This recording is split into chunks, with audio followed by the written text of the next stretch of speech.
Shalom saudara yang dikasihi Tuhan Yesus Kristus, selamat pagi, salam sejahtera buat saudara semua dimanapun saudara berada. Damai dan sukacita oleh Roh Kudus melimpah senantiasa dalam hati dan kehidupan saudara semua. Sebelum kita mendengarkan renungan firman Tuhan, mari sama-sama kita berdoa.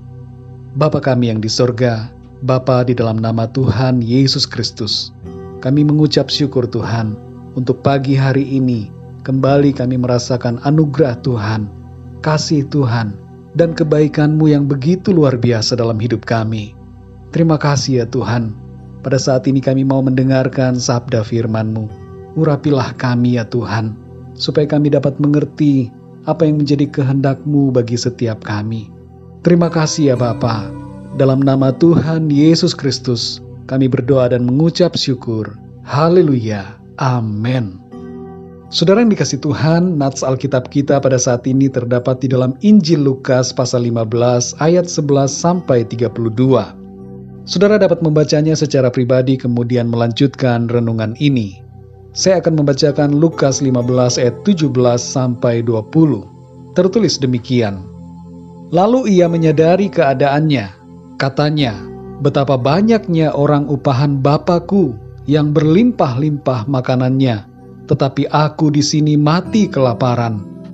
Aku akan bangkit dan pergi kepada Bapakku dan berkata kepadanya, Bapa, aku telah berdosa terhadap sorga dan terhadap Bapa. Aku tidak layak lagi disebutkan anak Bapa. Jadikanlah aku sebagai salah seorang upahan Bapa. Maka bangkitlah ia dan pergi kepada bapanya. Ketika ia masih jauh, ayahnya telah melihatnya. Lalu tergeraklah hatinya oleh belas kasihan. Ayahnya itu berlari mendapatkan dia, lalu merangkul dan mencium dia. Saudara yang dikasihi Tuhan, ada kisah tentang seorang pendeta muda yang mendapatkan tugas berkhotbah di sebuah lembaga pemasyarakatan. Ini adalah tugas pertamanya, menyampaikan firman Tuhan di hadapan para tahanan.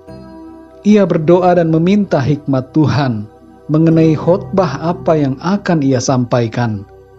Ada beberapa tema yang ia siapkan, namun semuanya ia rasa kurang begitu cocok.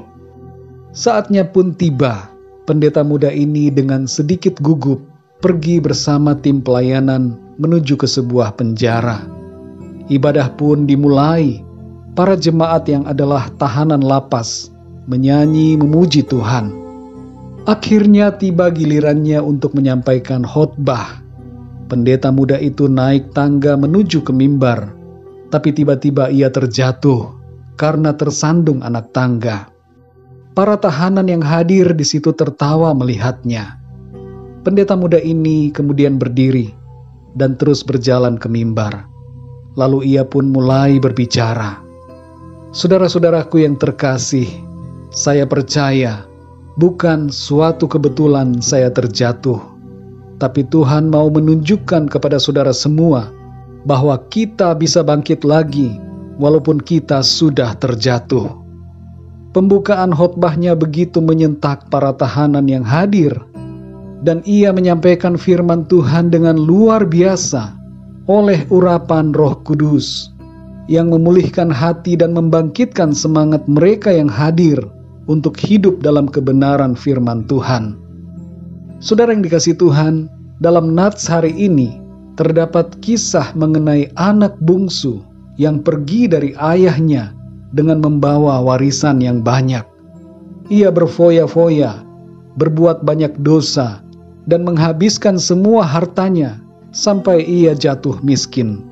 Akibatnya, ia bekerja menjaga babi-babi, dan suatu ketika ia menjadi sangat lapar dan ingin memakan makanan babi, tapi tidak ada yang memberikannya kepadanya. Di titik inilah ia menyadari kemalangannya. Ia sadar betapa ia telah begitu hina hidup di luar bapaknya. Lalu ia bertekad untuk kembali kepada bapaknya. Dalam ayat yang ke-20 kita membaca bagaimana ayahnya begitu berbelas kasihan kepada anak yang terhilang itu. Ia berlari dan merangkul serta mencium anaknya itu. Saudara yang dikasihi Tuhan, seringkali kita tidak menyadari betapa dalamnya kita telah terjatuh dan menjauh dari Tuhan, karena pikiran kita dibutakan oleh dunia ini. Tapi hati kita sebenarnya sudah sering kali diperingatkan, karena Roh Kudus terus berbicara dan mengetuk pintu hati kita. Hari ini kembali Tuhan mau mengingatkan kita semua bahwa sekalipun kita telah terjatuh, Tuhan mau agar kita tidak terus dalam keadaan terjatuh, tapi bangkit kembali, mencari Tuhan, bertobat, dan hidup dalam kebenarannya. Bangkitlah saudara dari dosa dan kesalahan kita.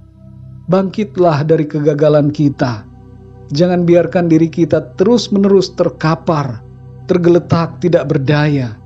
Tapi bangkitlah, karena kasih Tuhan begitu besar buat saudara dan saya. Keinginan untuk bangkit dan tindakan yang kita lakukan untuk bangkit akan disambut Tuhan, dan kasih-Nya akan mengubahkan keadaan kita.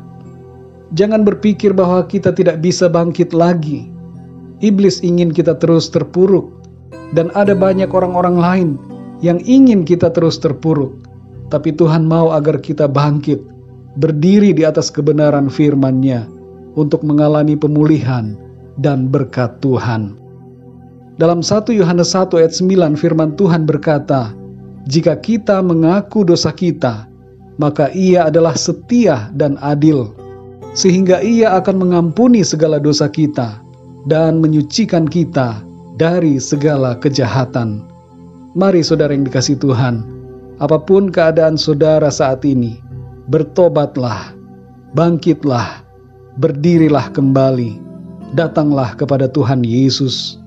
Tuhan mau mengampuni saudara, Tuhan mau menolong dan mengangkat saudara bagi kemuliaan-Nya. Mari kita berdoa saudara. Bapa kami yang di sorga, Bapa di dalam nama Tuhan Yesus Kristus, terima kasih untuk berkat firman-Mu pada saat ini, yang mengajarkan kami tentang hati-Mu ya Tuhan, yang penuh dengan kasih. Engkau mengasihi kami, dan Engkau merindukan agar kami tidak hidup dalam kejatuhan, tapi Engkau mau kami bangkit kembali untuk kemuliaan-Mu. Ampunilah kami ya Tuhan, orang-orang yang berdosa. Selama ini kami telah menjauh dari firman-Mu. Saat ini kami mau kembali dan bangkit berdiri di atas firman-Mu. Kami mau meninggalkan dosa dan kesalahan kami. Kami tidak mau lagi hidup dalam pemberontakan akan firman-Mu, tapi kami mau hidup dalam kasih anugerah-Mu. Di luar Engkau Tuhan, hidup kami terhilang dan binasa. Hati kami tidak tenang. Hanya di dalam-Mu, hidup kami menjadi penuh sukacita dan damai sejahtera, serta kami mengalami keselamatan dan kehidupan yang kekal. Terima kasih Tuhan, pimpinlah kami di sepanjang hari ini, agar segala sesuatu yang kami lakukan senantiasa memuliakan nama-Mu. Kami berdoa untuk yang sedang sakit saat ini, sembuhkanlah ya Tuhan, jamahlah tubuh mereka, dan pulihkanlah kesehatan mereka. Kuatkanlah yang lemah, dan berikanlah semangat kepada yang berputus asa. Nyatakanlah pertolongan-Mu Tuhan, bagi yang sedang mengalami masalah dan persoalan dalam kehidupannya.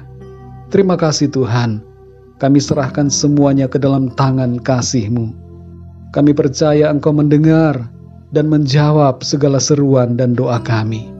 Terima kasih ya Tuhan, dalam nama Tuhan Yesus Kristus, Tuhan dan Juru Selamat kami berdoa dan mengucap syukur. Haleluya, amin. Puji Tuhan, saudara yang dikasihi Tuhan, saya percaya firman Tuhan menjadi berkat dan kekuatan buat saudara semua, dan Roh Kudus akan menolong saudara untuk lebih lagi memahami kebenaran firman Tuhan. Tuhan Yesus memberkati saudara semua. Sampai jumpa dalam renungan yang berikutnya. Haleluya.